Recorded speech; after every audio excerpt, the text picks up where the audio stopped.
This is the Besotted Pride of West London podcast, and we're coming to you. It's almost on the eve of the return of the Toney, Ivan Toney. He has been freed. He put out a little tweet the other day. I think it was yesterday, the day that his ban came to an end. I'm free. Ivan Toney is free. And you could just feel the energy as we're going into the Forest game on Saturday. Brentford with another player in their ranks, in fact with another two players in their ranks, but we'll talk about that in a little bit. I'm Billy Grant and I'm sitting here in the virtual joint with my man who was in Thailand a couple of days ago, but he's now taking a holiday in Cambodia. Laney, how are you? I'm good, mate. I'm really good, thank you very much. Really excited that Ivan's back in the fold. It's the news that Brentford fans have been looking forward to all season. It's just dragged. It's been a long 8 months, and we are back to being the Brentford that we need for the rest of this season. We've got our talisman, we've got our number one player, we've got our leading goal scorer. He's back, and I can't wait to see what effect he has on Saturday. Yeah, not quite the Brentford that we know we need, because we do have about another 7 players that are out still, like, you know what I'm saying? But he is going to be instrumental, no shadow of a doubt, in actually kind of basically just taking us up another little notch, because as everybody knows, we've had a couple of months which have not been the best. You know, basically we've been running on empty, as they say. I think it was that one game where we said we've literally run out of players to take off. You know, ironically, we're playing Nottingham Forest, who bought about 475 players, and they can boast about just bringing another player out of their rank because they've got so many. And we're sitting there thinking, oh God, literally. I mean, we had 2 players on the bench against Wolves who listen, we're meant to be the fountain of all knowledge, but I literally thinking, I've got no idea who these kids are. It was one of those scenarios. And you got to laugh about it, because we're going to look back at this and we think, God, that season was quite a bonkers season, wasn't it? Technically, and fingers crossed, we're not going to go down. Technically, we could have been in a lot of trouble. But all I'm saying, and you know me, glass half full B, the fact that we'd lost Ivan Toney and Mbumo and Rico and Hickey and all those players, and we're still in the position we are now, I think, quite frankly, is a miracle. Yeah, well, you know, it's come in the nick of time, isn't it? Just before it gets any worse, let's be honest. You know, another 4 or 5 weeks of sort of scraping together an 11 that could compete in the top flight in the Premier League was a big ask. You know, we've got a number 3 now, and we've got a number 9 now. And there's no offence to Neil Maupay, who's done what he's been working hard, but he isn't Ivan Toney, and he's not that sort of big centre forward. You know, he's good at kind of, you know, feeding off some scraps, but he's not the Brentford that we've known over the last 5 years, where, you know, we've been building to replace Neil Maupay. We seem to have been in a retrograde step, trying to kind of scrape and survive before Ivan gets back, and now he's here. You know, it might work better for Neil. You know, the big man, little man, number 9, number 10. You know, knocking balls down as well as getting goals himself, Ivan. So, you know, it does give us so many more options, and, you know, Brentford at their best in the Premier League needs Ivan Toney in the team. That's right. Okay, so I mean, listen, we're going to talk about Ivan Toney, and also in a little bit we're going to talk about, because we've got a new left back. We've been talking about trying to get another left back in for like 2-3 years now. So we've actually got a left back coming, Reguilon, who we'll talk about in a little bit. But the big chat at the moment is Ivan Toney, and like I said to you, there's going to be loads of interviews flying around. There's been a couple of interviews already with Ivan Toney, both of them on Sky Sports as well. You know, and very, very interesting interviews as well. I'd advise you to sit down and look at them all, rather than look at the 10-second or 20-second clips that they put out. Which has been really, really upsetting people.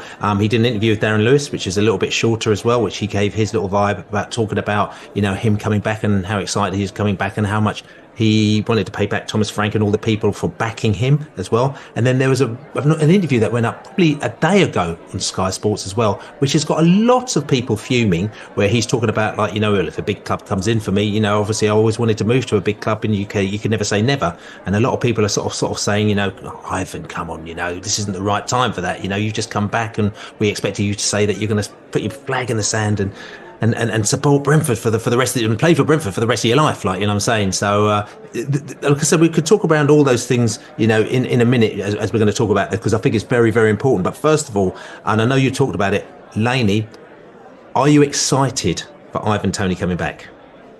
Yeah, massively. I mean, I'm massively excited for him. You know, he's paid a big price for what he did, and then what he did was plain stupid. We haven't really got to go over that old ground again. We've had lots of podcasts where we focus just on that.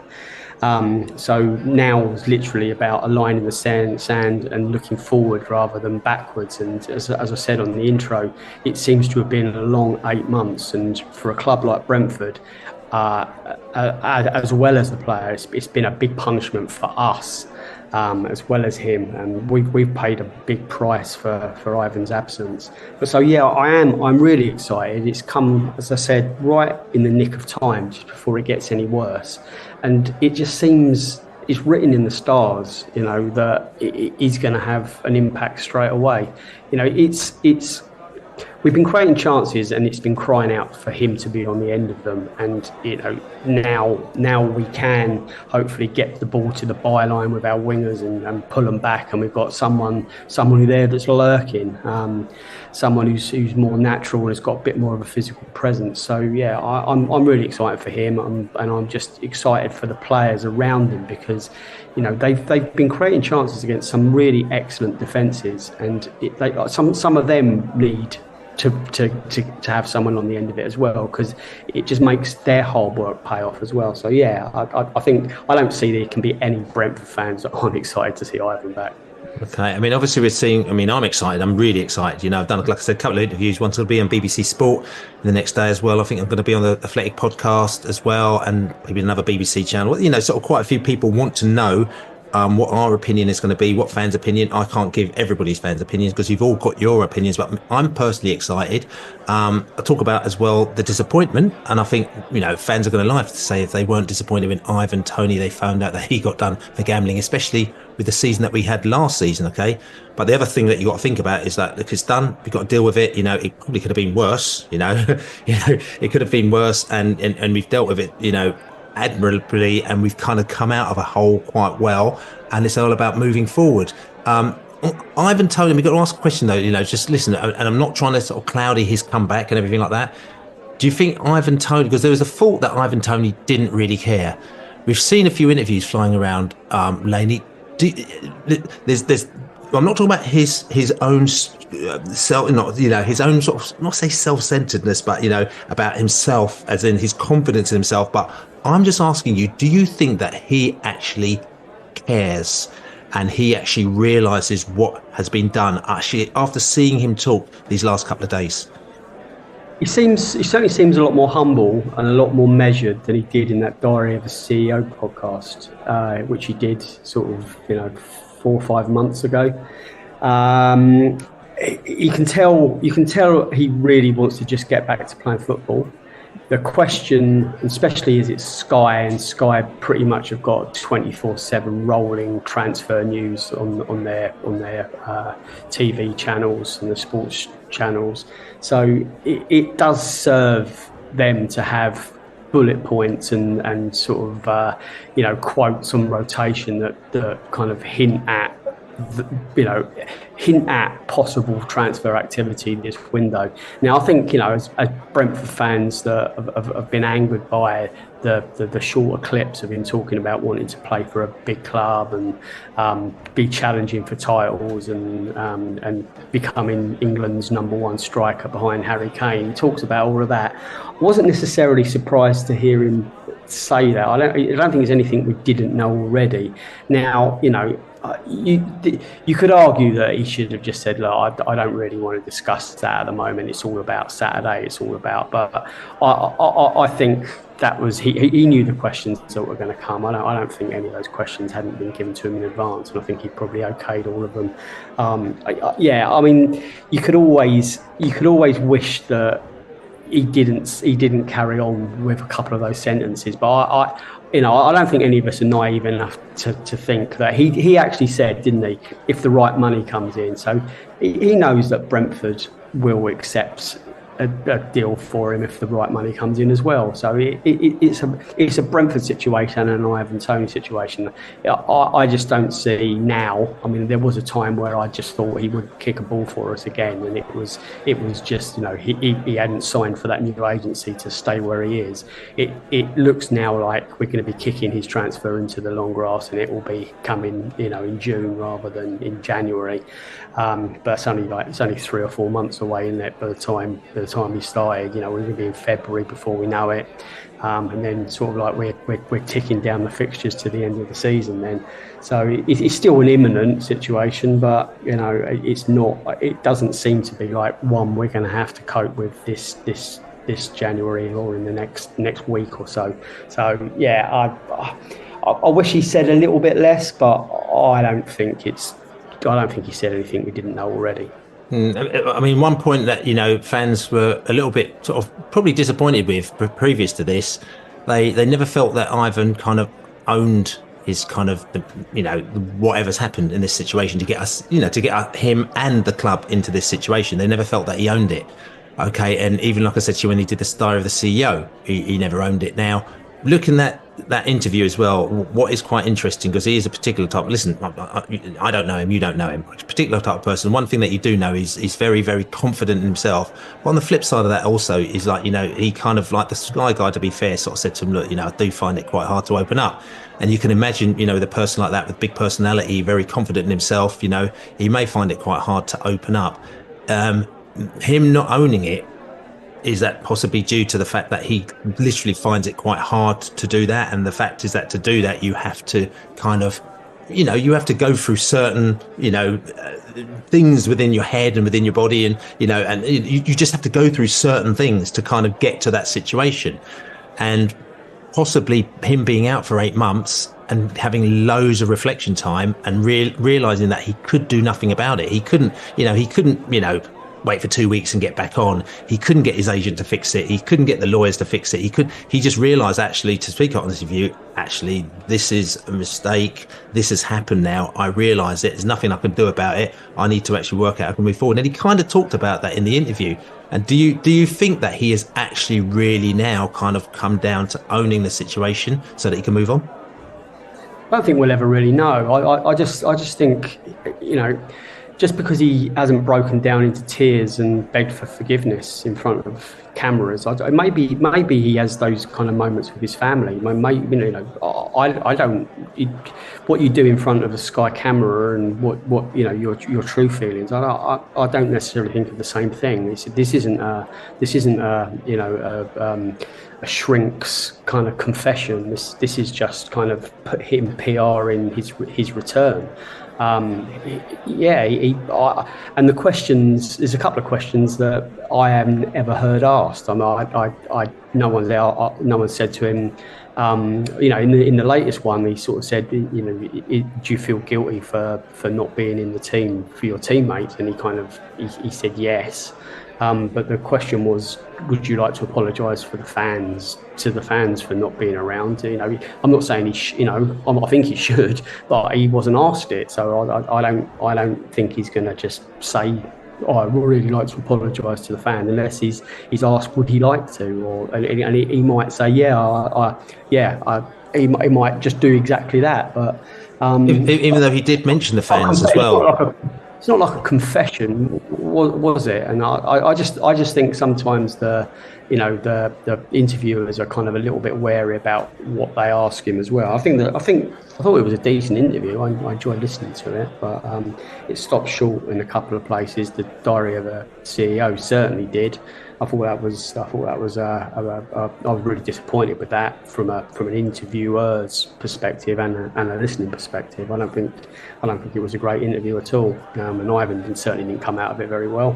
So I haven't seen the perfect interview yet, but I don't think we will now. I think that's the end of that. He's back. I don't think they'll be going to be prodding over hot coals now of the past. I think that's the end.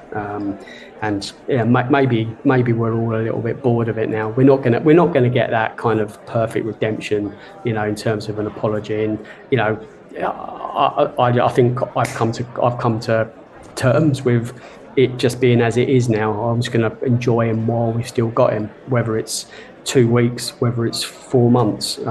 He's going to be going fairly soon. I just hope we get a really brilliant deal for Brentford Football Club, and we can actually get proper closure now where he can score the goals that keeps us, well safe of any nastiness, and he can go out with a bang, Bill. Yeah, I mean, there's I've got to say the question. I'm just bringing it back just quickly to the point.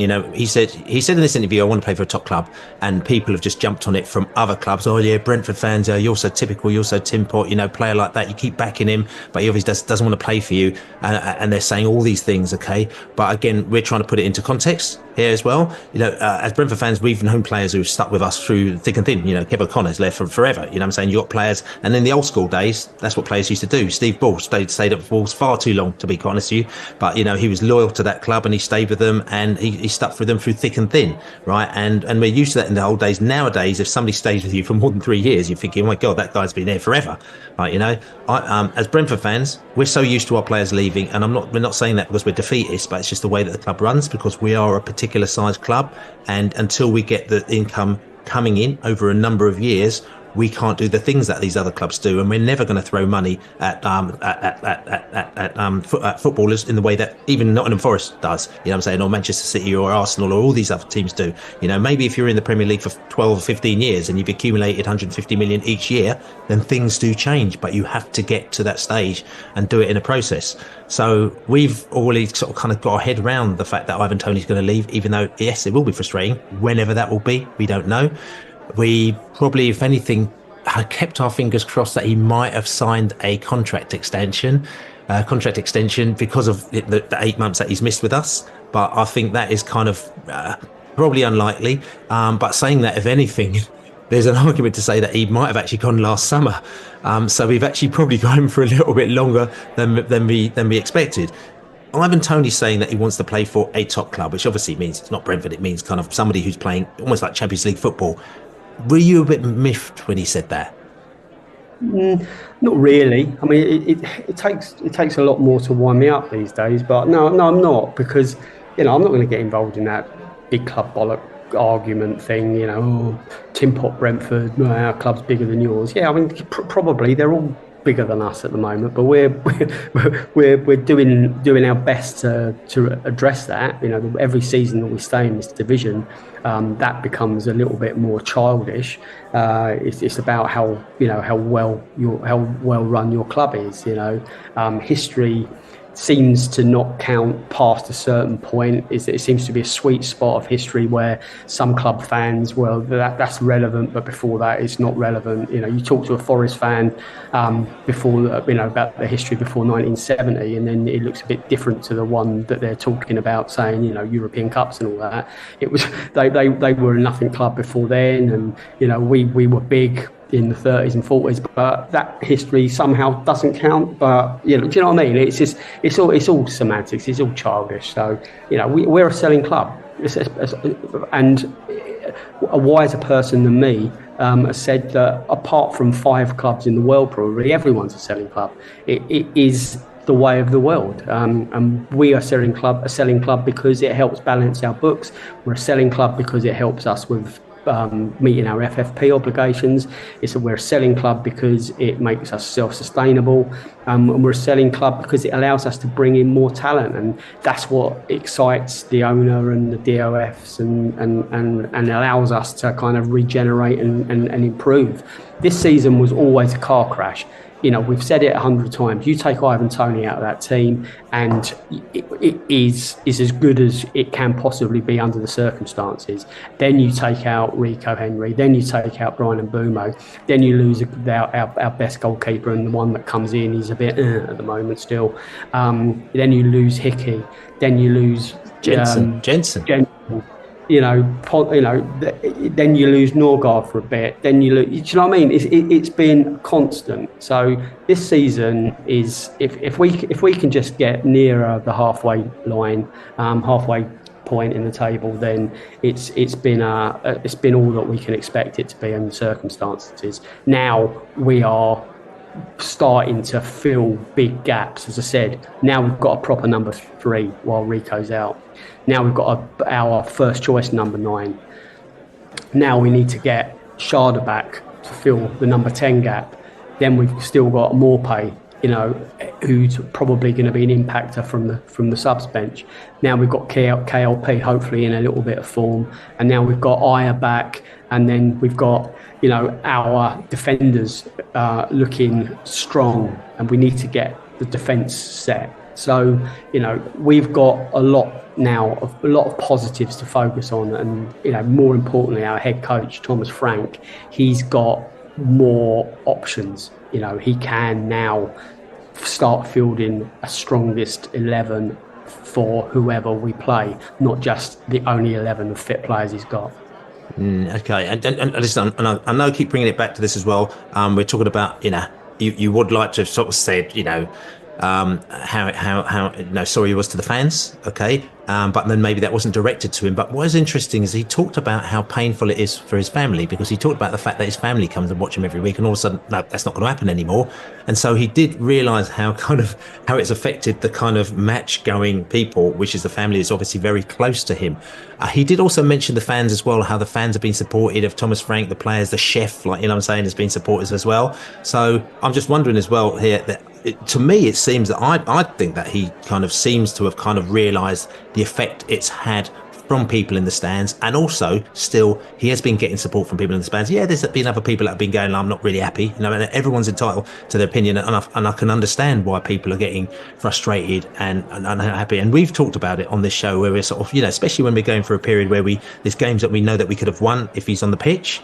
And you sort of think, it's also like, it's one of those things where, one of your mates has done something and all of a sudden he's missing for a couple of weeks, and that if he was there, you would have tucked right in. You think, oh God, Charlie, mate, so out of order, man. It's so frustrating. And it's kind of that moment, we're all human beings. And so you've got that human being moment where you sort of think, oh, if he just sorted it, So there's that going on. But I think he does actually realise that, because it's affected people in his house who used to go down the motorway to go and see him.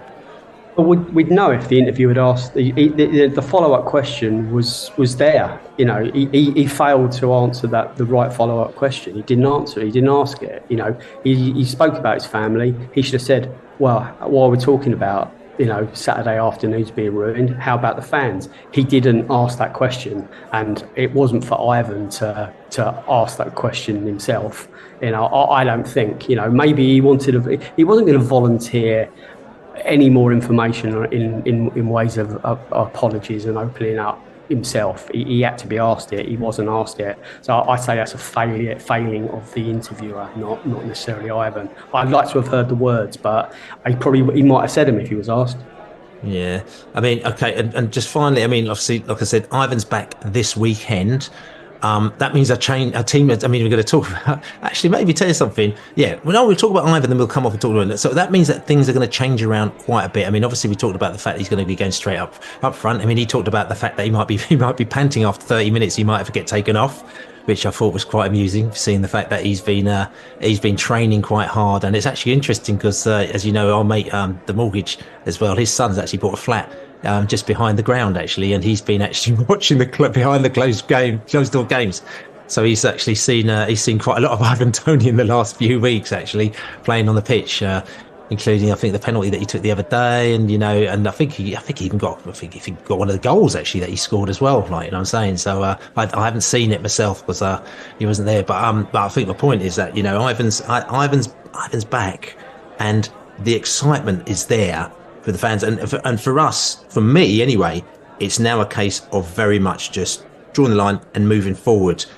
Where do you think we can go from here with Ivan in the team? Being honest, I think we could get to the mid-table. Yeah, but I think that's kind of the limit of our potential. You know, I think we're quite a few points behind where we would ideally like to be, all of us.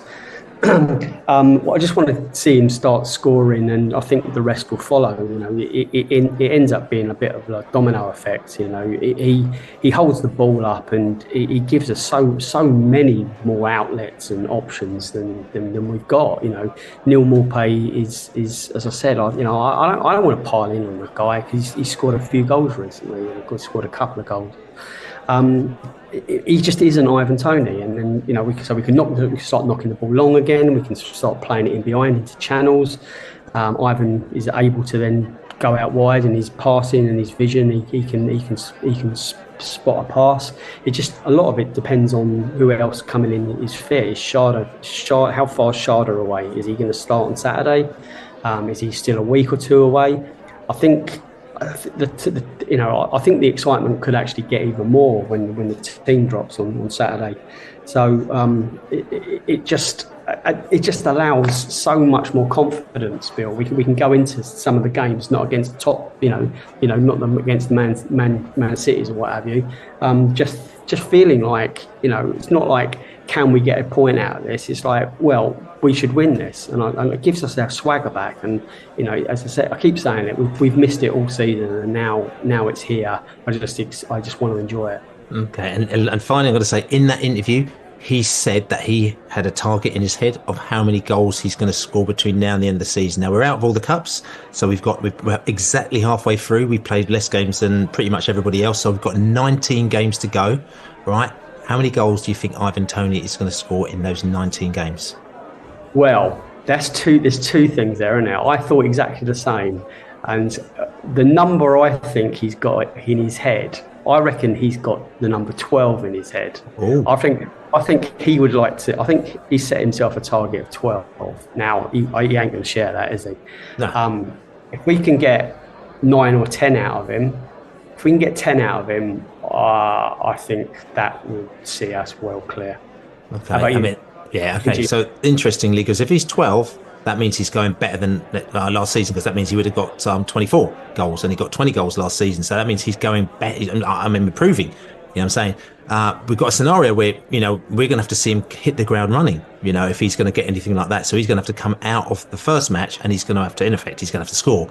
Okay, and normally we expect people to kind of have to do 1 or 2 games to warm up. So it's going to depend on how he looks in that first game. Me personally, I was thinking that he had a figure of 10 in his head. So 10 goes in, which it matches the last season, and last season was a very good season for him. And also the fact that he's got this little warm-up time with 1 or 2 games. So that's almost like pushing himself ahead. So for me, if he gets 10 goals, I think it'll be absolutely magnificent. But the last question, and the very last question I'm going to ask you on the Ivan Toney, what team, considering, our next few sets of fixtures, is he going to score his first goal against? Oh, Nottingham Forest. Don't say you're going to put money on it. I'm not putting money on it. No. Yeah. The irony of betting on Ivan Toney after he's coming back from the betting ban is not lost on me. But I think he'll score. Whether it's from a penalty spot or not, I think he'll score on Saturday. Okay, all right, okay. I think he's going to score on Saturday as well. So let's just see how that goes. Like I said, he's going to play at 5:30 kickoff. The game's on TV. Fans will be getting down there very early. Get down there, might do a little bit of a queue run as well. Laney's going to be doing some sort of Cambodian run. But I might even pop down to Richmond as well, as we do, because it's an early game. Let's just see how that goes. Very much looking forward to that. So anyway, we talked about Ivan Toney, one player who's coming back in the side. It's like a new player, which is lovely. Also, we've got another new player in our side. We've got left back Reguilon, who is playing on our side, and we've got a recognised left back in the side. It's funny because you get a recognised left back in the side, and then people start moaning, saying, "Oh, he's not very good. He can't defend." You know what I'm saying? It's like you can't lose, you can't win, can you? But the fact is that he's got a bit of a record. He's played for a few clubs, hasn't he, Laney? 1 or 2, Bill. Yeah, Real Madrid and Atletico Madrid, Seville, Tottenham, and Manchester United. I think most of those clubs would probably agree that he can defend. We do need experience in in that position. And having watched his interview as well on the Brentford website, what a nice guy he seems to be. He seems to be a really down to earth, really likeable young player. And I won't say that I've obviously paid too much attention to him of late, because I never really thought we'd be in the market for him. I never even thought he'd be interested in coming to us, but we've done really well to persuade him that his career needs that as well. He needs regular starts. He needs to knuckle down. He needs to get in a team that he can excel in, and Brentford will allow him to do that ahead of what probably is a move to another club in the summer. Maybe he'll stay, but I think it's a really good opportunity. It's better that we get experience in than an untried rookie for the future. I think, as you said, if there's some fans moaning about this, I'm not quite sure who that they would want in realistically. Of players that we've heard of or know anything about. His pedigree and his list of teams he's played for speaks for themselves. He should come in and be able to do more than a good job, and certainly it's an improvement on what we've been having to deal with over the last couple of months. So, he may not be Rico, but there's only one Rico, and I'm hoping he comes back strong for next season. But in the meantime, I'm looking forward to seeing Sergio Reguilón. All right, and the reality is, because I know a lot of people are sort of pointing at our record and the fact that we lost sort of 6 out of 7 or 7 out of 8 or 8 out of 9 or whatever. But basically, we lost a lot of games. Okay, and again, me. And I keep saying it's not a rose-tinted glasses thing, but you look at basically how the team's playing. Yes, they've been losing a little bit of confidence recently, because when you don't win, you do lose a bit of confidence. And also you're looking at who you've got up front, and if they're not scoring, you lose a bit of confidence. But the thing is, we have been creating the opportunities, and I know a lot of people laugh, especially the Forest fans, go, "Oh yeah, spreadsheet wankers." But the fact is that if you create the opportunities, mate, then you're always going to be in the game. The danger is if you're not creating them high chance opportunities, okay, then you're relying on basically own goals. You're relying on somebody shooting from 40 yards, and yeah, it might be great, it might go in the back of the net. I've been creating them, haven't been delivering them.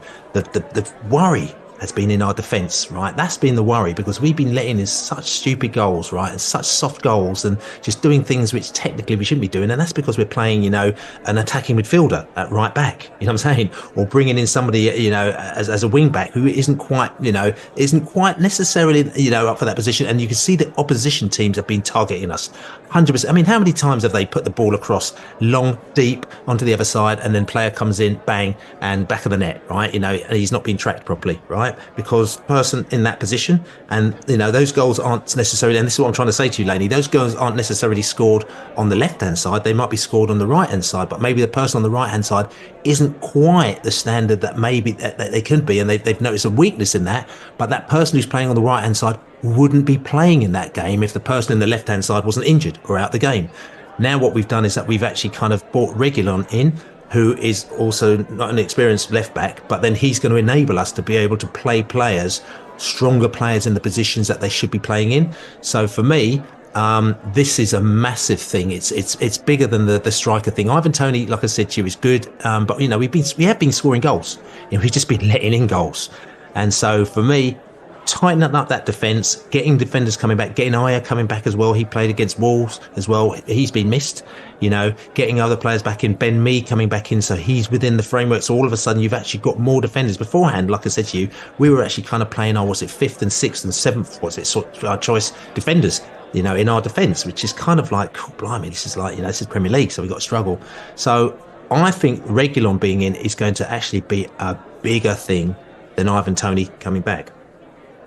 Don't know about bigger, but I know I do know what you mean. It should be a better balanced back 5, back 4, and we should be able to have more confidence in that person to kind of excel in a role that is made his own at other big clubs. So and it's one of those situations as well where if we let 2 in at the back, are we really going to score 3? Now, now we've got Ivan back, and knowing how prolific he can be, there's a good chance that we can score 2, we can score 3 if we're creating those chances. So what was happening was we were getting punished by our mistakes at the back, and having to take all our opportunities at the other end of the pitch. Going back at this poor run, I still say there's only one of those games, the Wolves match on the 28th of December, where we were kind of like really out of it. The other matches, we may have lost, but we always felt that we were in it or could have got something more out of it.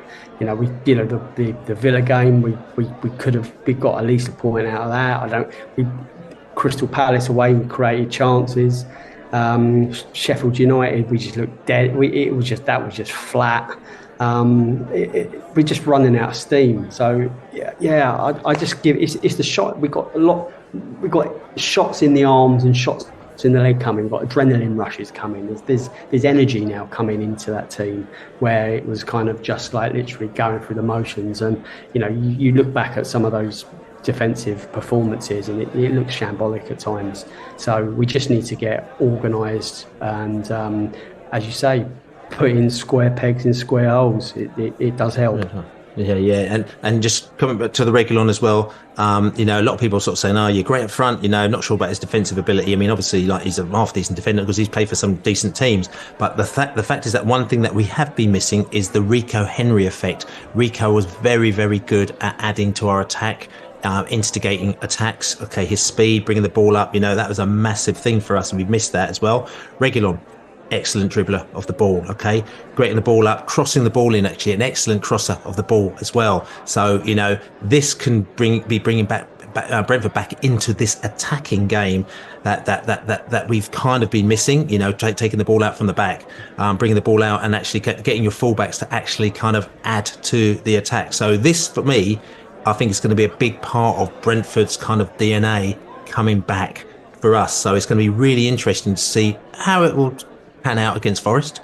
It's very early days for us. He's only been in for a couple of days, probably doesn't even know half the players' names. So it might take a little bit of a time to get into it. But this, for me, is a really positive thing, because we also do kind of like attack is the best forward defence, with our defenders. So I'm excited about that.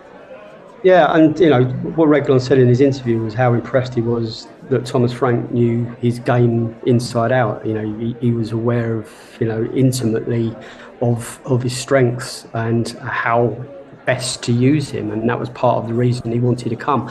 I think there would have been other offers for him, but I think the Thomas Frank effect sat down, and we probably got him really excited about joining, something that's something like a Brentford project. I think footballers are kind of intrigued, and I think he really can come here and flourish. And it may not work, Bill. I mean, let's be honest. There's a chance. It might not, but I'm certainly not going to start that as my. That's not my starting position. It's just that there's no reason not to be excited about someone with that kind of experience coming. Unfortunately, hopefully he doesn't fall to the Brentford injury jinx that seems to be going on at the moment. Yeah, that's right. We got we talked on our little podcast before Wolves, okay, the super kid, the wonder kid, who we just got in. We haven't heard it officially as yet, but apparently he's injured already, isn't he? The Turkish wonder kid, Laney. Yes. Yeah. Apparently, there's a Turkish Twitter feed saying he's ruptured a tendon or something in his leg. So hopefully that isn't the case, but we'll see. Now, for 4 or 5 months is what the rumour is, but again, that's not been confirmed. We haven't had time to do the due diligence as we do normally with Besotted. Like I said, just last thing on Reguilón as well. We talked about his attacking side as well. Very, very aggressive as well, defensive. I think when he signed for La Liga, he was the third ranked duels contested in the Liga as well. Fifth in ball recovery, fifth best in ball recovery, eighth best in aerial duels as well. Ground success, duel success rate wasn't quite as good. But what I'm saying, so we've got that side of it as well, because obviously he's a defender. So like I said to you, good little balance, and like I said, it adds on what we've got already. So which is all good. So listen, looking forward to those two players adding to our squad on Saturday. So we're going to talk about games that got coming up and games that have gone. We're just going to talk about our trip to Wolves, and also we're going to talk about Nottingham Forest coming down to New Griffin Park. So Wolverhampton Wanderers in the Cup. We're out of the Cup. Forest are in the Cup, actually. They had a game. They played a game a day after us against Upper Blackpool. Okay, and it went to extra time, and it went to the very end of extra time, and they actually got the win in the end. So they're in the hat, and we're not in the hat, so we've got a weekend off. But the positive about that game, again, the positive is that we played very well. Okay, we scored some goals. The negative is, again, as per usual, we couldn't hold a lead. And even though we went up, we went ahead a couple of times. Eventually, Wolves came back and they got the winner in time added on. It was a penalty. There's an argument to say, but there's one thing I was a little bit gutted, because you sort of think, actually, we missed out on the cup run. But then you look at the season we've got, you think, actually, do we need extra games this season with the players that we've got out? And maybe we need to focus. So maybe it was a blessing in disguise. What was more important, though, is players getting good game time, players playing good matches. Again, we were, by the time we got our subs on, we were struggling for people to come on by that stage. We had people that were out. Ethan Pinnock was out. It's just various people were actually not on. Were actually not in that game. And the fact is that also you're thinking, God, we're playing Forest on Saturday. Do we want to go into extra time? Do we need these players kind of, just knackering themselves out? So in retrospect, like I said to you, good game, really good game of football. Didn't quite get the result, but at the end of the day, the focus really is all on the Forest game. Yeah, it is. I think most Brentford fans would agree that the team did better than most of us thought they would. To go ahead twice, I think it was great to see the redemption of Nathan Collins, who scored. He had an absolute stinker, didn't he, at the GTEC on the 28th of December in the 4-1 victory to Wolves. He literally gifted them 2 goals. So he got one back for there, and then he had one disallowed. Right near the end, which VAR. There was a bit of controversy about VAR. Apparently, there was only one camera angle rather than the usual different camera angles, and their penalty, it looked very, very weak, and they didn't overturn it. They went with the on-field decision, but I don't think they would have given that as a penalty if the referee hadn't already given it himself. I don't think they could see them enough to sort of rule it out or overturn it, but it looked very, very light. And you look at the reaction of the Brentford players, they were outraged by that. So it's probably stopped the tie going to penalties. What would have happened then, God only knows. But yeah. I mean, I know what you mean. When you're in a situation like ours, the FA Cup seems to it's a bit whatever, isn't it? I mean, I don't think you ever want us to go out, but I don't think it's a disaster. It's one competition where we can't sustain any more injuries. So if we do get any more now, it's going to be in league games. Which is going to be less galling than, we're not going to win the FA Cup this year, are we? It's quite obvious we're not strong enough, so it's probably better to be out of it. I would like us to go hardcore for the FA Cup at one stage. I think, us being this strong, but maybe it's next year, maybe it's the year after, if we can stay in the top flight. We'll be building towards something, I think, but it just goes back to this time last year, we were probably thinking if we hadn't got into the European places last year, this was the year to go for it. But we've just been derailed on every turn. So I'm not surprised we're out of it. I would have. Any of us would have been going up to West Brom? Probably not. Maybe. I was looking forward to that. Get the Vine, mate. Get the Vine. I'm looking forward to that. Yeah. Yeah. But I mean, what's unusual is watching these games on telly.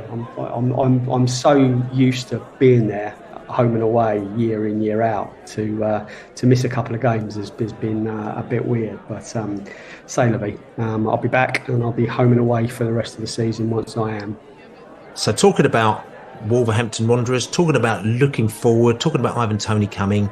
Listen.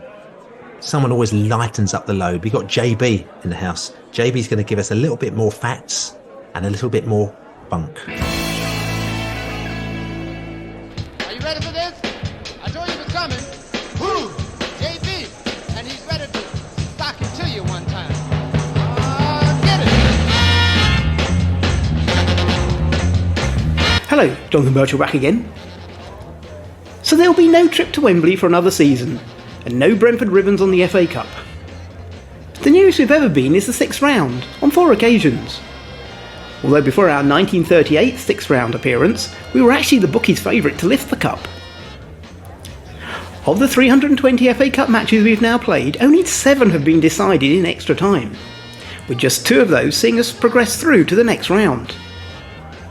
The last time the added 30 minutes decided our fate was in December 2012, when Uwe Rosler's Bees went from 1-1 after 90 minutes to a 4-2 win against Bradford City, in front of a crowd of just 2,643 at Griffin Park. The last defeat in extra time was in December 1982, when Fred Callaghan's side lost 3-1 at Swindon. And for fans of that era, a game which will always be remembered as the one where centre-forward Tony Mahoney broke his leg. Neil Maupay's goal against Wolves, 7 minutes after the break, finally brought an end to an unwanted run. We hadn't scored a goal in the second half of any of our previous 6 games.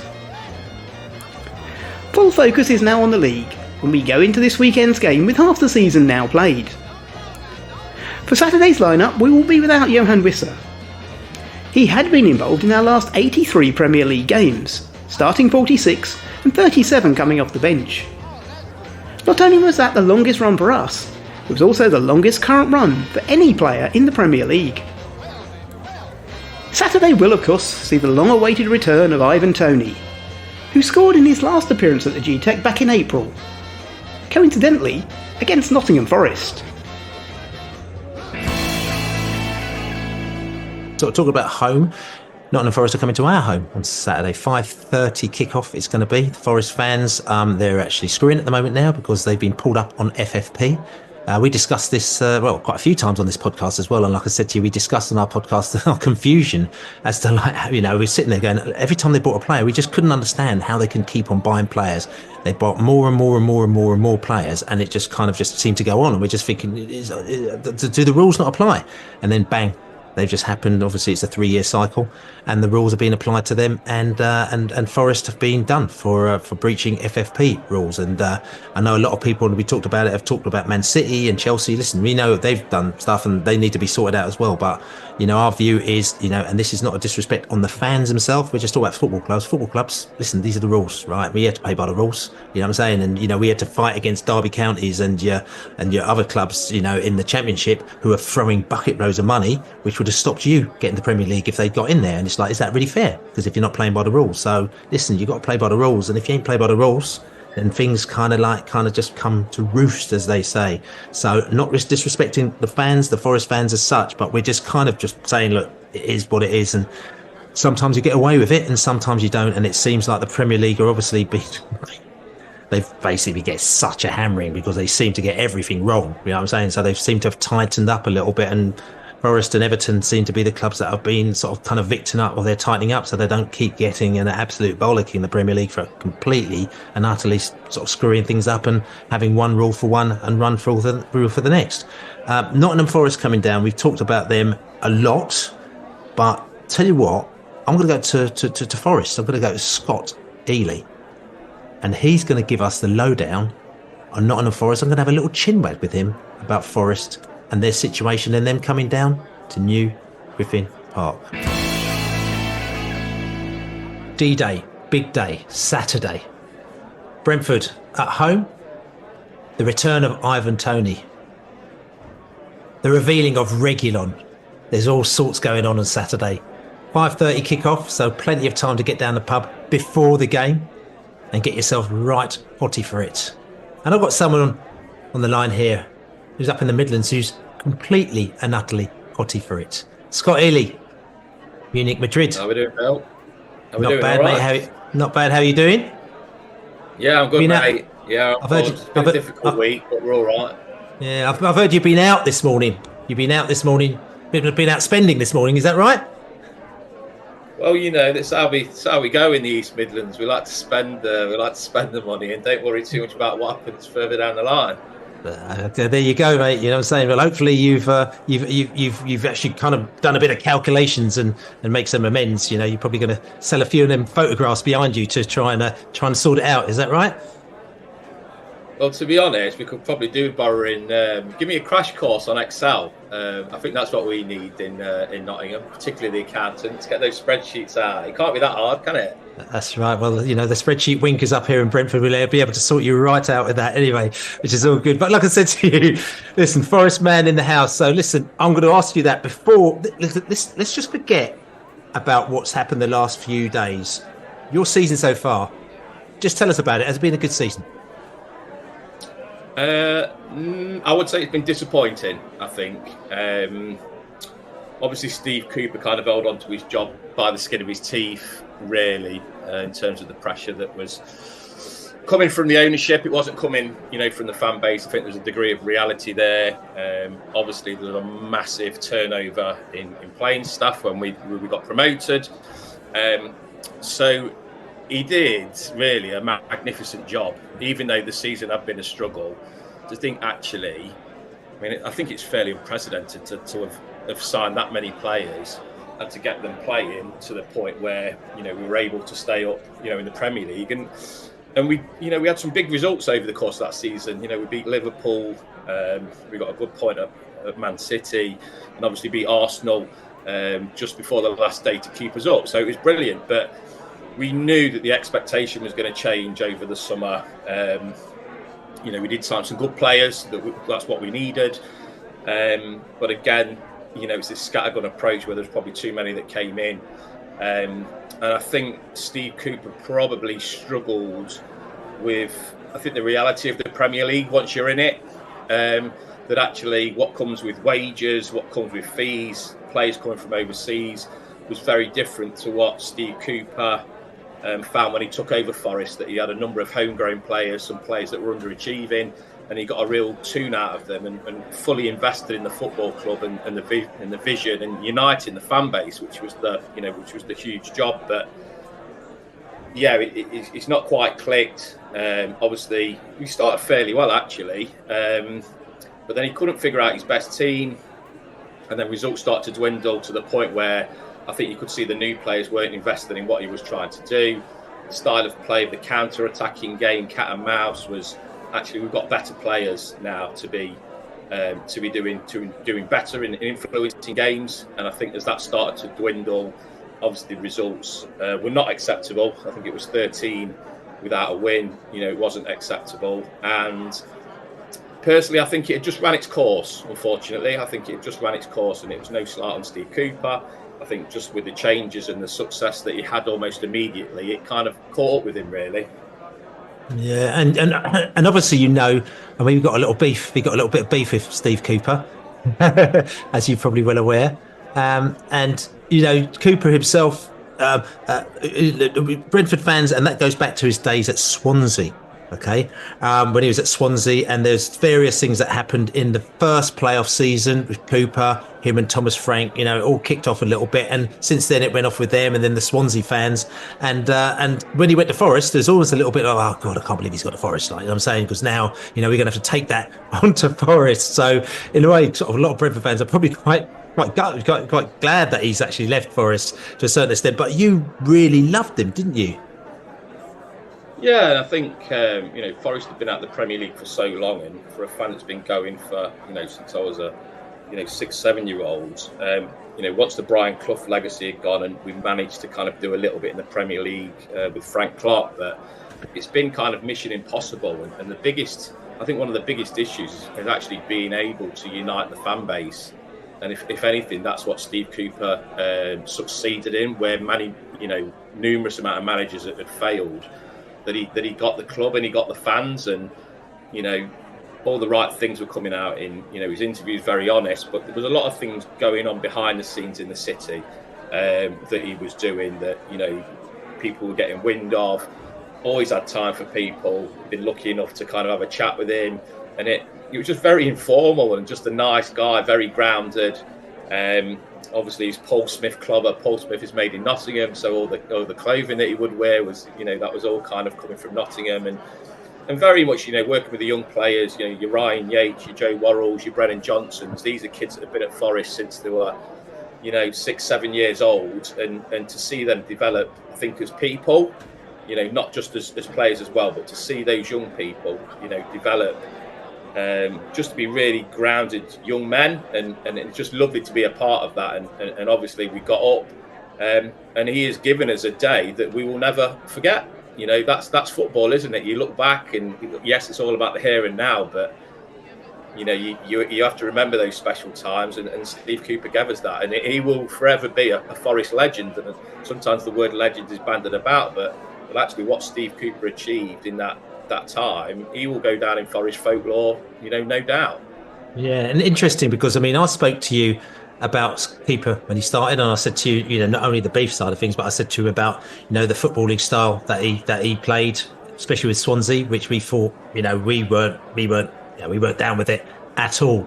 But interestingly, the Swansea fans who loved him the first season, but by the time they lost in the second playoff, they were also kind of sick of him and the football that he was playing as well. And I think, Forest fans, when he came over to you, forget us, because obviously there's a little bit of beef, you might not believe us, but the Swansea fans did kind of warn you. A lot of the things that you talked about at the back end where it's going a little bit wrong, you were warned about it sort of kind of, 2 or 3 years before, weren't you? Yeah, I did speak with a Swansea fan, just as he was being appointed, and he was saying the same thing, that actually the football wasn't, it wasn't good, and I don't think they were too disappointed really that he went. But I think what he had at Forest was, we were bottom of the Championship in 2021, and the only way was to go up. And I think sometimes it's about the players that you've got, and we had some quite dynamic players, and in Jed Spence, we had James Garner, Brennan Johnson, so I think it suited him. Philip Zinkernagel was in there, so he had some good forward players, and obviously in the Championship, they were very good Championship players, and obviously that was proof in the pudding that we got promoted. So I think for me, as that season went on, and we were kind of starting to get into the playoffs, his approach started to become a bit more cautionary, and I think that showed in the semi-finals against Sheffield United. And then obviously the final wasn't a good spectacle. We won 1-0, and it wasn't great football. So we kind of started to see that, I think. And then obviously in the Premier League, with all those new players, I think he was probably right to kind of adapt that approach. We couldn't go toe-to-toe with people because we were just going to get picked off. So it was very much about that siege mentality. But I think that's only sustainable for so long in the Premier League. And, he did figure that out. We got Morgan Gibbs-White playing, but it was very patchy, I think. Forest probably performed for 10, 20 minutes, playing good football, but the rest of it really was back to the wall. Ball retention wasn't good. Too many sideways passing. The passing wasn't quick enough. And I think that has just caught up with him, to be honest. And, I guess probably that resistance to change and take the shackles off a little bit just caught up with him. Yeah, so Forest Premier League, listen, it's always a great achievement. You've gone up there, big celebrations, but you obviously know first season is going to be really tough. And I know that you were finding it tough that first season, and I chatted to you a lot. I spoke to Greg from Forza Garibaldi, and I sort of kind of gave him my experience of being in the Premier League the first season, and I think that maybe because you're in the Championship and you kind of expect bang bang, we've won, you win every week, then you haven't lost, you get disappointed.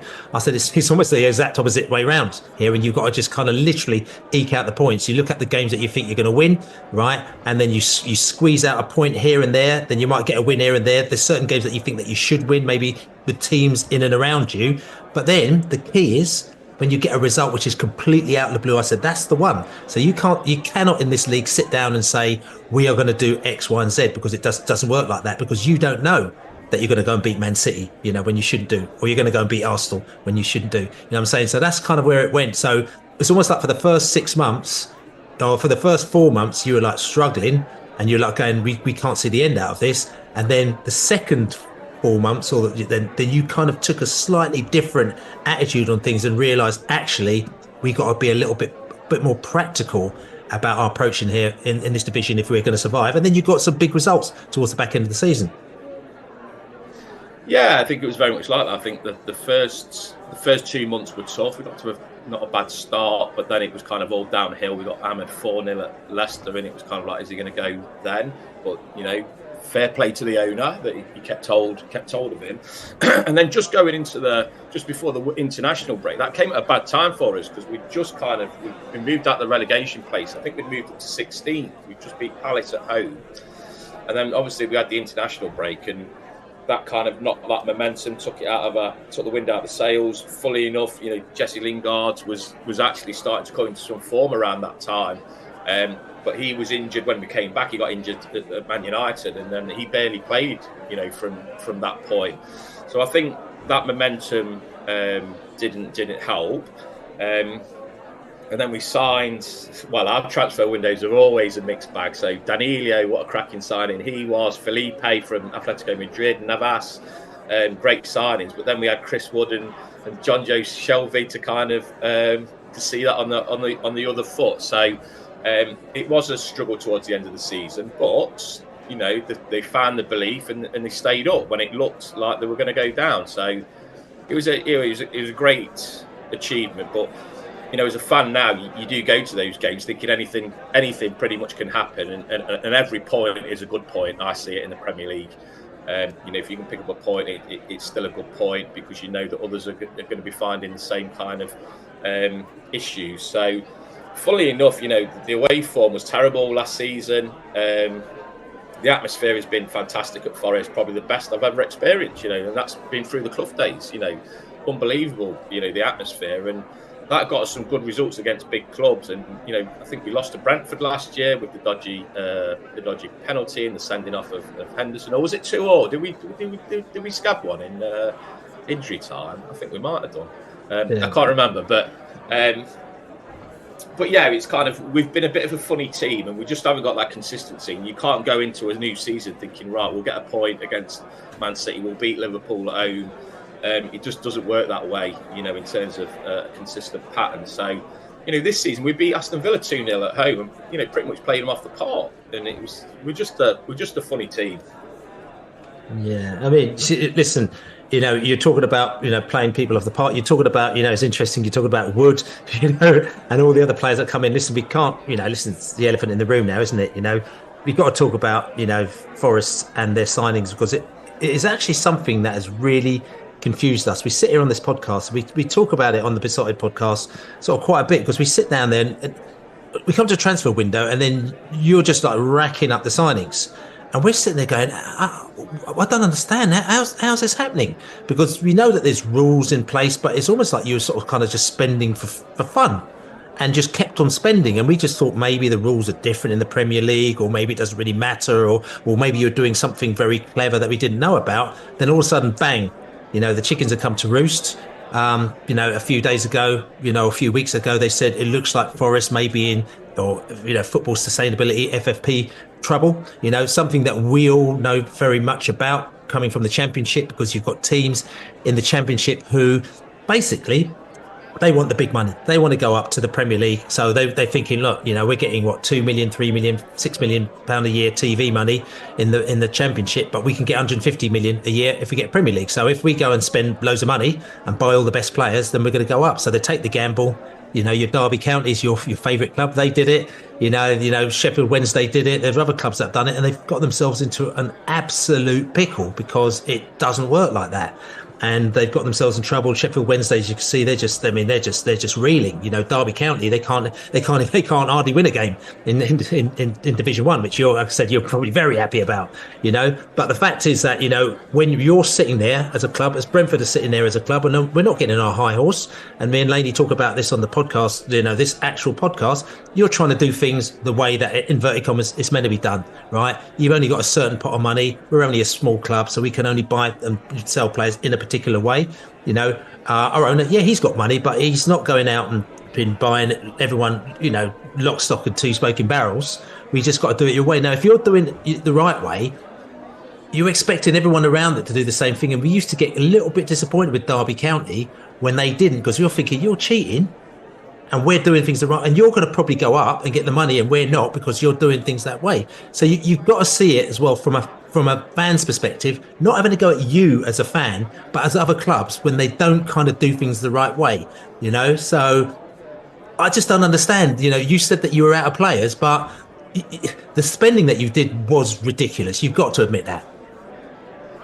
Well, I think he's kind of trying to put it into context. So I think when Forest knew that in terms of the Championship, the spending wasn't sustainable, that started to happen really under Sabri Lamouchi. So when he came in, there wasn't a big budget. There weren't any really big signings. And we had to kind of get on with what we already had. There was no big transfers going on.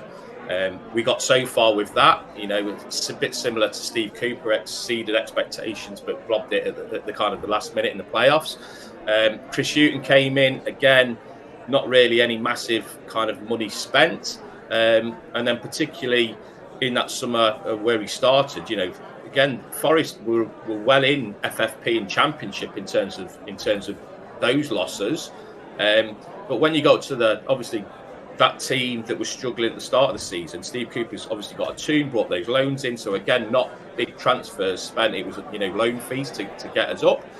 And actually, there's an argument that probably we went up too quickly. But, what do you do in terms of that? Because the issue that Forest had in that summer was that those loan players all went back. So Jed Spence, Philip Zinkernagel, James Garner, Keenan Davis. And there's another one that I can't think of at the minute, but there was a fifth. And then Brice Samba, a goalkeeper, he left, and Lewis Graben, Joe Lolly. So you're thinking Forest is 11. You take those 8 players out of that kind of squad. Forest were down to bare bones. So they did have to go and sign a lot of players. Now, whatever the 25-26 did go too far, but there was definitely a need to spend that money. And I don't know the ins and outs of financial fair play, but if you're getting revenue of 150 million guaranteed, then Forest had not spent over 150 million. Actually, we'd not really made... Morgan Gibbs-White was our biggest signing of 35 million, which I would have thought was a 20 million plus add-ons. And then everybody else, Iwanyi was kind of 18 million, Mangala 15 million. And then really there weren't any massive expenditure beyond that. Sangare? Problem... Go on. Sangare as well? Sangare was bought this summer. Okay. So on the back of Brennan Johnson or whatever. So Sangare was the player that we brought in kind of this summer. So at the end of the day, Forest had gone up and had to spend money to stay up, because yes, you could go into the mindset of, right, we can't spend X, Y and Z and we get relegated. I was personally worried that if we're not strengthened that squad, we would have beat Derby County's record of 11 points. So of getting relegated, worst team in history. So we definitely had to do that. But the problem Forest have got and had for a long time, that there have been too many players being brought in with no impact. Okay, so Loic Bade, I think that's how you pronounce his name, was at Forest last summer. Sold to Seville not kicked a ball. Sold to Seville in January. They're now talking 60, 70 million pounds kind of for him. And there was a few others that we'd signed, and they just don't go anywhere. And some of these players we sign on long contracts and we don't move them on, and that's Forest's biggest problem. Now, what's symptomatic of that at the moment is we've got 5 goalkeepers on contract in the first team squad. And we can't, even Horvath and Wayne Hennessy should have been moved on in the summer, and they haven't been. And they're not kicking a ball, they're not doing anything. And if we're talking about things that are impacting on financial fair play, this is the problem Forest have got. They've got too many players, and these wages are just adding up. John Joe Shelby played about 3 games and was completely sacked off, but he was on 75 grand a week. So absolutely, you've got Lingard as well, and you've got the Lingard. I mean, the thing is, Lingard. So Lingard was at the time, yeah, you could see it because he'd had a good season at West Ham, so he looked a fairly good signing, but it took him a while to get going. He had a good patch, and then he was injured. So he'd been a great cheerleader, 80 grand a week, the world's most expensive cheerleader. You could see that togetherness of what he was bringing to the club behind the scenes. But the problem is that, we just too many players. And I don't think Forest have fallen foul of transfer fees.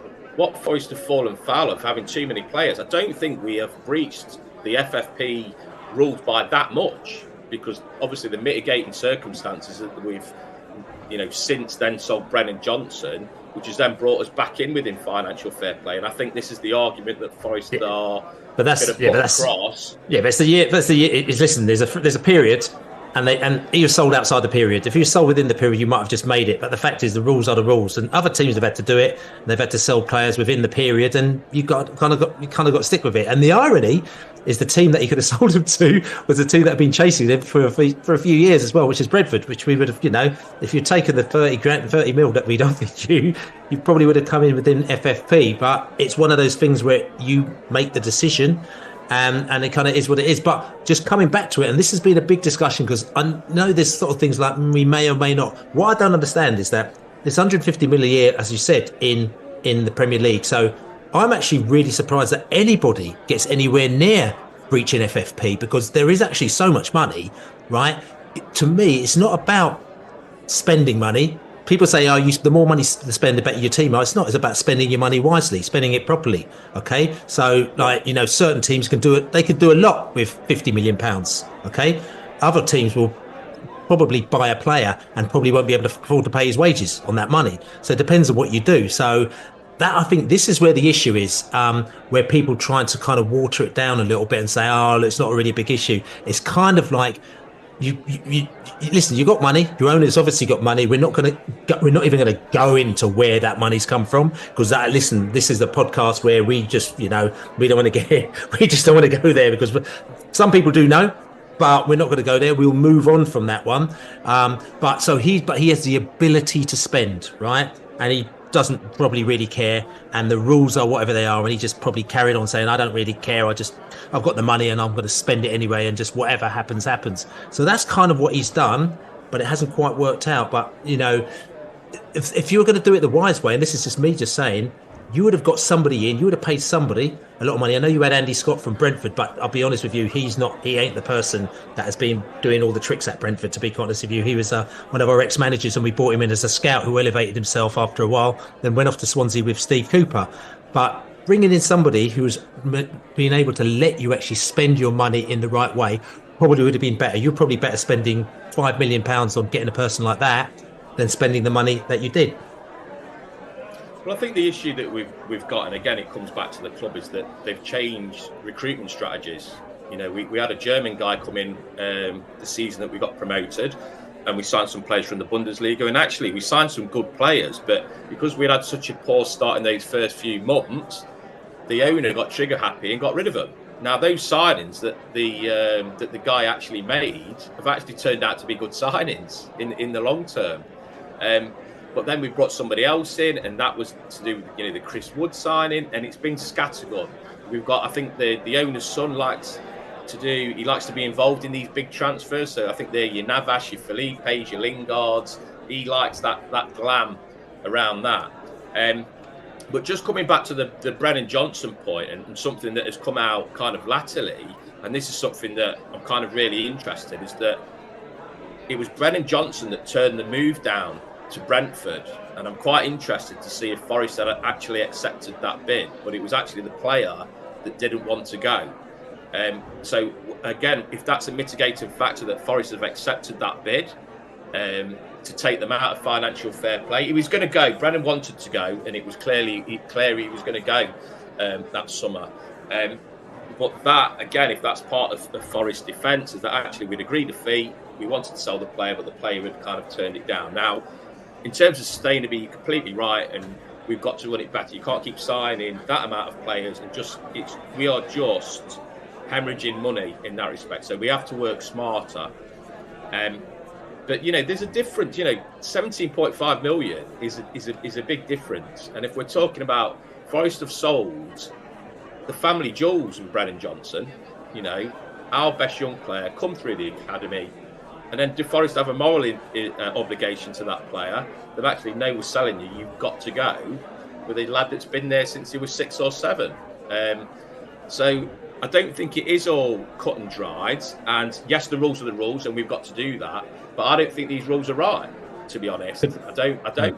And they've got to start, they're talking about ripping them up and starting again in August. So I just don't see the point, really. What is going to be the punishment then this season? Everton have already had theirs.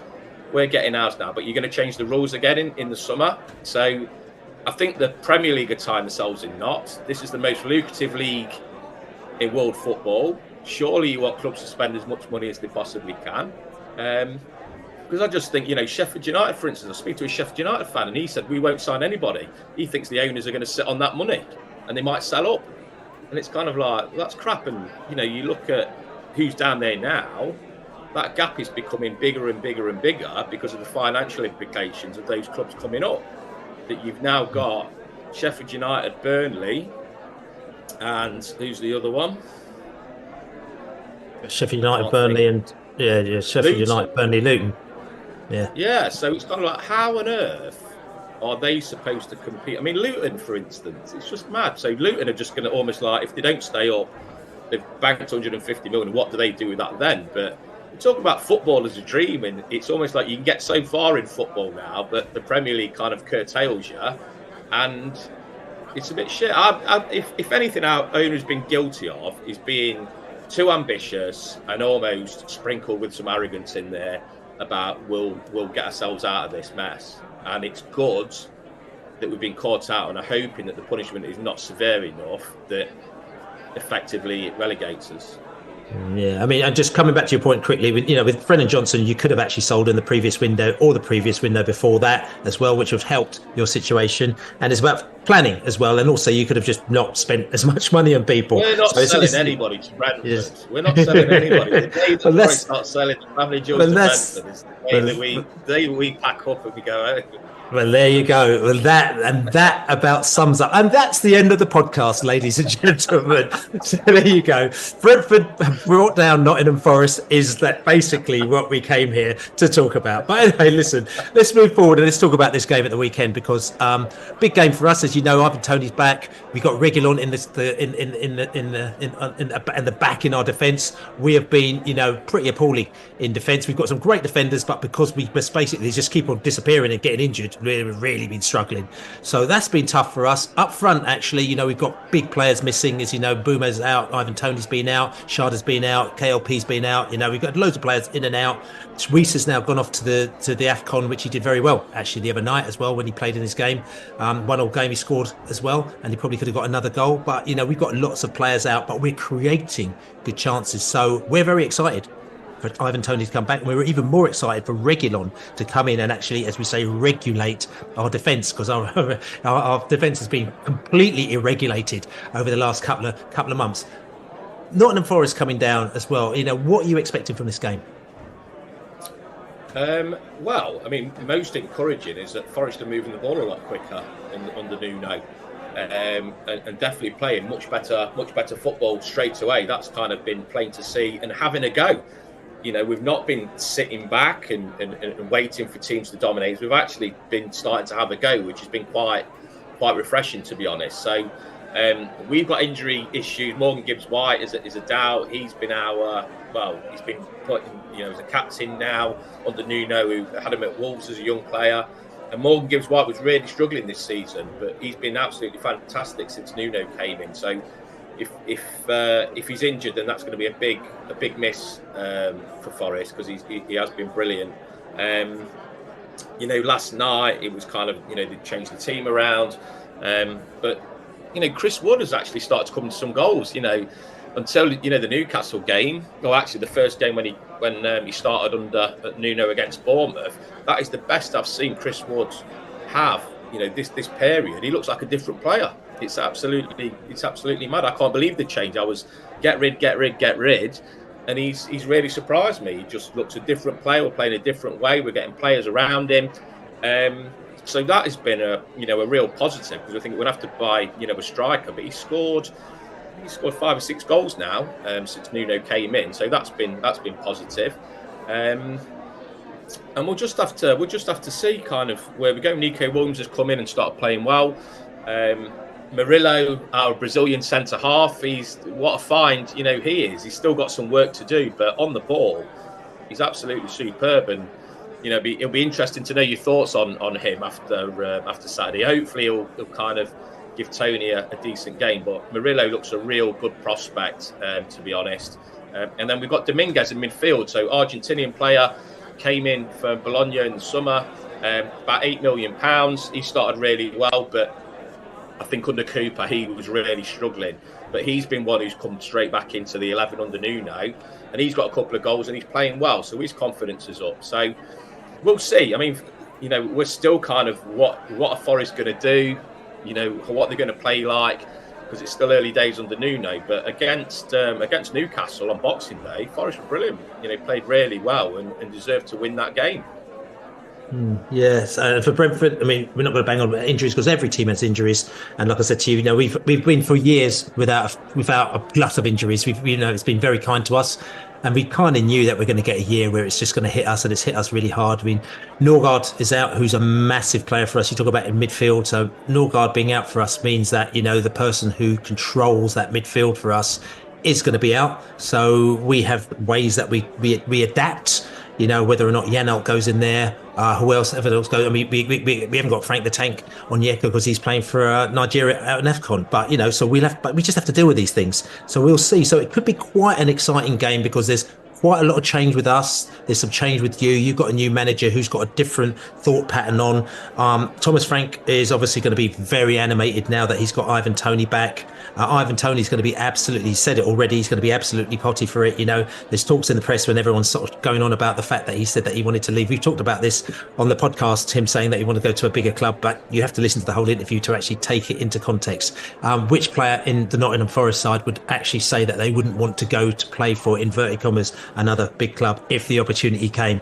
But at the end of the day, he said, I'm at Brentford, so I'm going to do what he's going to do. And where his focus is going to be on Saturday, because he's going to want to score a goal. He's going to want to prove to the world that they've missed him, that they shouldn't have locked him away for 8 months, and he's going to do the business. So it's going to be a bit of a tingler, isn't it, Scott? I think so. And, fair play, Ivan Toney, he's going to be chomping at the bit and whether that is because he's going to put himself in the shot window, or actually he's probably thinking, I just want to be back on the pitch and getting amongst the goals because he's been away for so long. So that is going to be, a huge thing, and potentially that's what the game's going to hinge on. Obviously, with your kind of recent form, we've been struggling. We're not firing on all cylinders yet. So I think it's potentially it is going to come down, to Ivan Toney. If he has a really good game, then he's your match winner that you've been missing. Yeah, and again, and we said this again on the pod. It's it's actually not been a case of us not creating big opportunity chances. I know that you hate us and our XG, but to us it's important because it basically shows you what you're doing, and the fact is that we're doing the right things, but we're just not putting the ball in the back of the net. If you've got some people who are doing some great build-up play, but then you've got someone who is either not quite match fit or doesn't quite do the business of somebody else who maybe is a more experienced striker or experienced forward, so that they don't put them chances away, then you end up basically those chances going begging. And we've had quite a lot of chances going begging, but we're creating the opportunities. And if that happens for me, I'm actually quite happy. I'm very nervous if we are not creating opportunities, because if you're not creating them, then you're not going to score. So we're just hoping that Ivan Toney is going to be the final kind of piece of the jigsaw, where we basically create the opportunities and he's the one to put them in the back of the net. But we'll see. It might take him a month to warm up, but we shall see. The main thing about it is us, we're happy, still happy to be here. We're enjoying ourselves in the Premier League. Like I said to you, Forest fans can come down. They can literally drink in any pub in Brentford or Kew. You ain't got none of those bouncers on the door. It's very much like going to Forest, which I really enjoy going out to Forest. We had a great laugh when you came down last time, didn't we? We had a good night. We spoke to Sean Deitch in that pub by the riverside. We went on very late and we drank somewhere else, and then we ended up kind of crashing out at some hotel somewhere, which sounds all dodgy, but no, it wasn't like that. Which was great. But Brentford's like that as well, where you can literally go anywhere and you'll be kind of welcomed as long as you've got the manners. You come inside there, have a drink, and just don't take the piss, basically. So, like I said to you, I'm looking forward to it on Saturday. I'm sure you're looking forward to it on Saturday, and let's just see how it goes. I'm going to ask you, Scott, though. Brentford, I mean, you've talked about players. Just quickly, just before we go on to, is there anyone that you're a little bit nervous about, considering we've got loads of players that are injured? So you probably mentioned their name and they're not going to play. No, I think Norgard, you mentioned, was he was outstanding at Forest earlier in the season. He just I thought he ran the show. Bruno, again, what an underrated player he is in the Premier League. So again, I don't really know too much, about Brentford. Obviously, you lost the keeper, but we know what we get with Brentford. It's just well oiled, well drilled. Going to play. Get a foot on the ball and try to dictate and dominate the game. So it doesn't I don't think Brentford is so much about the individuals. We know what we're going to come. We know what we're going to come up against. So, we expect it'll be difficult, and Forest are going to have to work hard to get themselves into the game. So we'll just have to see. But I think similar to Brentford, we have been creating more chances under Nuno, but missing Taiwo Awonyu's been injured, he'll be out. So we'll just have to see. Chris Wood's been missing a few of late, but a point we will take. But it wouldn't surprise me if we could nick a win. Oh, there you go. So give us a score prediction. I'm going to go with an optimistic 2-0 Forest. Oh, 2-0 to Forest. We're going to give my score a little bit later with Laney on the podcast there. So listen, it's great to chat to you, Scott. Like I'm saying, it's great to, like I said to you, in a really strange way. Like I said to you, I want, because listen, at the end of the day, it's like you look at your position and other people's position. But I actually want Forest to stay up because, as you know, I love just coming down there for the away day. But at the end of the day, I'd like you also to stay up if you do it without cheating. You know what I'm saying? So listen, next time, just stop by and all. Just get that in before I call off. That's right. There's a good, healthy banter with Brentford, and it's always quite nice that you have these links with other clubs. Because obviously Derby, we're not going to be playing them anytime soon at the minute. So to have a little bit of diesel and some sensible banter, I don't think it's ever gone over into kind of unwarranted or unwanted territory. I think with Forest and Brentford fans, and I think it's all been fairly good natured. It has, so, but you did say before we come on the air, I'm getting a bit fed up at Brentford. You're moving into Derby territory, which I was thinking, whoa, it's not getting that bad, is it? And you never want to sell a player to Brentford. It's like this. What have we done to you? Have we got under your skin so much? You'll keep dragging me on these podcasts to face the music if we did. So, I'm representing the club. We're on here, and let's see. But it's good to have banter with other clubs, and it's great that we've got this little bit of rivalry that's gone back a few years and it's built and built. So we're kind of, we're still a little bit behind you, but so long as we keep spending in check moving forwards and we don't get a 10-point deduction, then fingers crossed we're playing you again next season. That's right. So anyway, listen. I'm just going to sign it off to say I've got a big present that I've got sorted out for you. I've got I've got a subscription to Microsoft Excel for yourself, and you can also give it to your club owners so that they can actually go away and they could put in the numbers inside there. They can make sure that they don't go over £105 million a year, and you'll be sorted, and you don't have to have these heartaches anymore. You know what I'm saying? So. Which is all good. So anyway, listen, Scott, good to chat to you, mate. Listen, we'll no doubt we will chat after the game on Saturday. Okay. Good to talk to you, Bill. So there's me and the man Scott Eley, talking Forest, talking Brentford. Laney, listen, we've talked. Listen, I talked a lot to Scott about that. Listen, let's just have a little kind of post conversation chat between ourselves about this Forest game. We've already talked on this podcast before how excited we are, as Brentford fans are, just because it's like moving out the Groundhog Day scenario. Beforehand, it's literally every game is like Groundhog Day. You're literally looking for to field an 11 almost. And it's not like Ivan Toney and Reguilon in the side is going to change that up as well. Obviously, there's going to be a big boost because him coming back, he's a big person in the side. So hopefully it's going to give us a big boost. Nottingham Forest, obviously, they could be in a little bit of a pickle. So they're going to have their tails up to make sure that they're actually not going to pull themselves down into that zone, because that could happen as well. They've got a new manager as well, the Santa as well. So, they've got that as well. So this could tee itself up to be a bit of a game, couldn't it?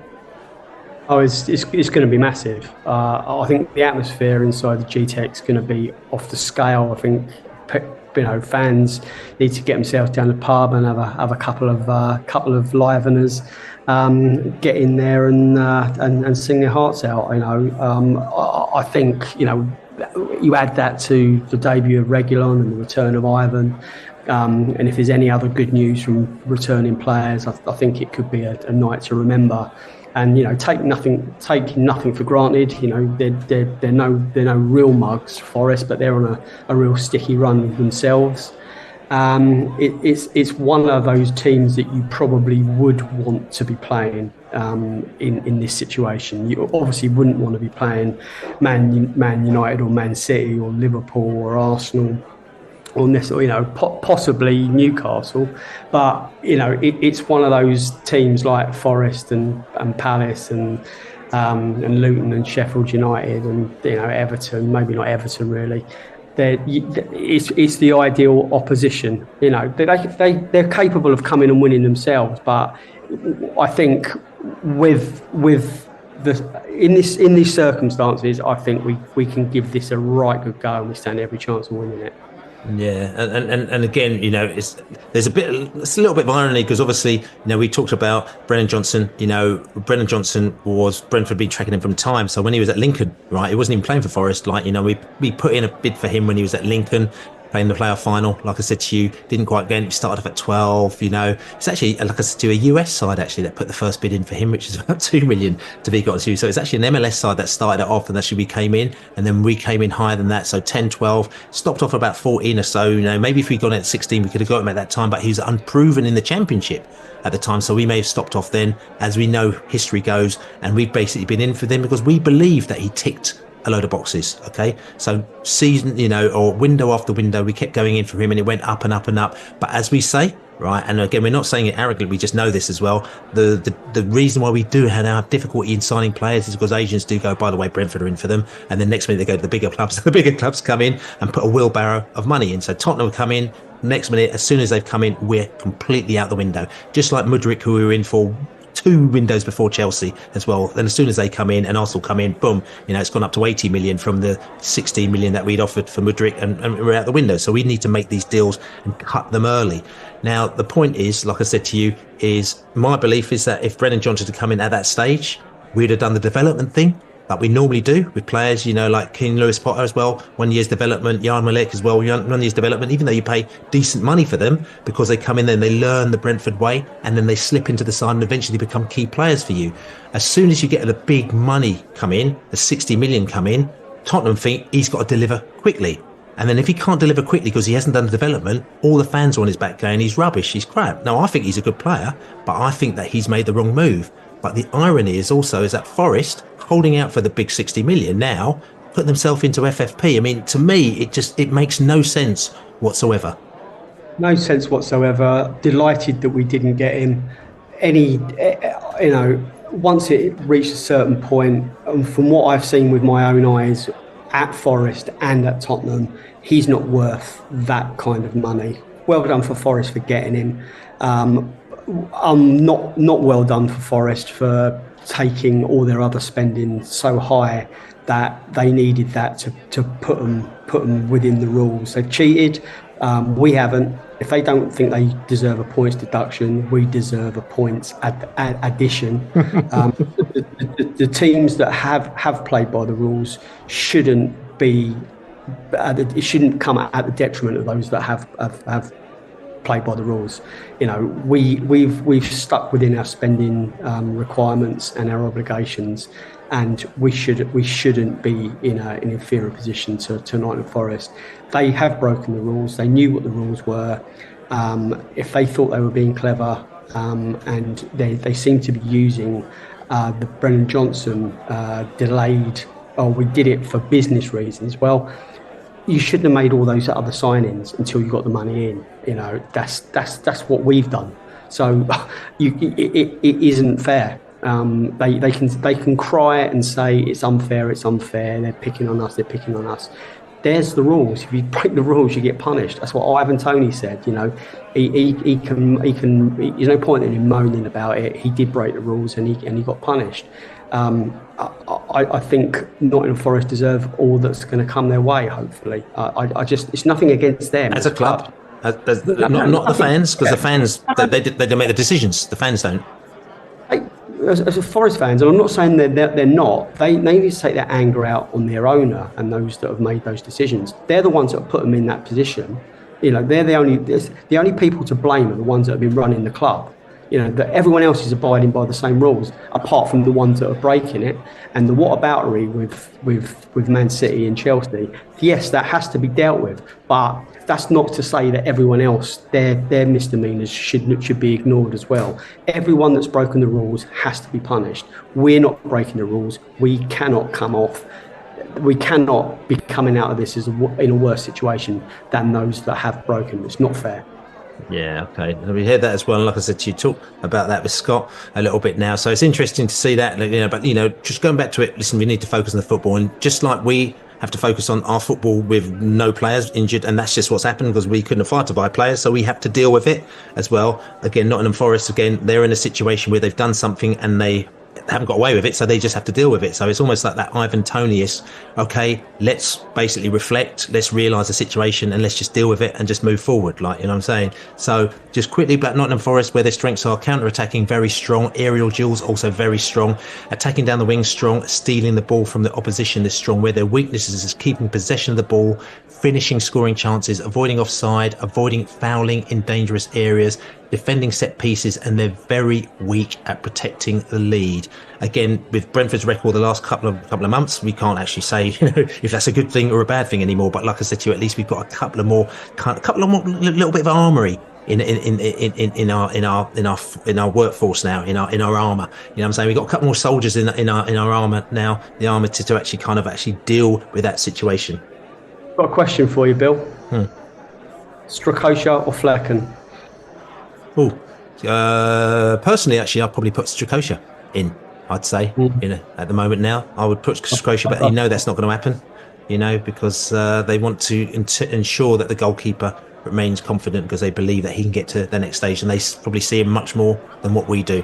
So I think we just have to just brief our defenders to make sure they don't get any shots on.